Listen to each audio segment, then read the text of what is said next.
5 জন ব্যক্তির নাম আমরা পেয়েছি। এই 5 জন ব্যক্তিকে কিন্তু তাদের যে সাহসিকতার জন্য আমাদের ডিওপি কমিশনার জনাব শেখ মোহাম্মদ সাজ্জাদ আলী ডিসি স্যার তাদের জন্য প্রত্যেককে 5,000 টাকা করে পুরস্কারের ঘোষণা দিয়েছেন এবং তাদেরকে অক্সিলারি পুলিশ অফিসার হিসেবে নিয়োগ প্রদানের ঘোষণা দিয়েছেন। এই বিষয়টা আপনাদের অবগত করে রাখলাম।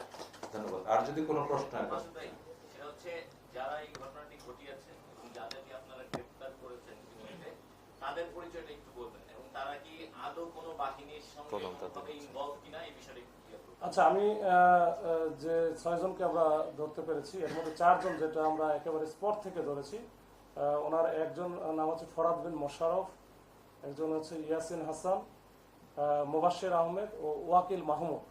এদের প্রত্যেকের যেমন ফরাদ বিন মোশাররফ ওনার বাড়ি হচ্ছে গাইবান্ধা। তো এইভাবে যে বিভিন্ন জায়গার বিভিন্ন অঞ্চলের এরা আছে, তো ওদেরকে আমি ধরছি। আর আজকে যে 2 জনকে ধরা হয়েছে এটার হচ্ছে নাম আমি একটু পরে দিচ্ছি আপনাদের। এইটা আসলে আমি বলি, এটা আমি বুঝতে পারছি। তো এই যে যাদেরকে আমরা অলরেডি ধরেছি এবং আরো সব মিলে 6 জনকে ধরা হলো, এই 6 জনের ব্যাপারে যেহেতু আমাদের এই বিষয়টা একেবারে তদন্তাধীনে আসছে এবং এটা অনেক বড় বিষয়, এখানে প্রায় 25 থেকে 30 জনের মতো একটা টিম কাজ করেছে।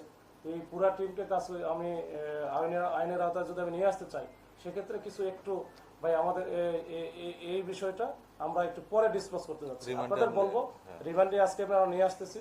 রিমান্ডে নিয়ে আসার পরে কারণ তারা তো বিভিন্নভাবে এলোপাথারি অনেক তথ্য দিয়েছে, যে তথ্যগুলো আমরা ভেরিফাই করতে পারি না।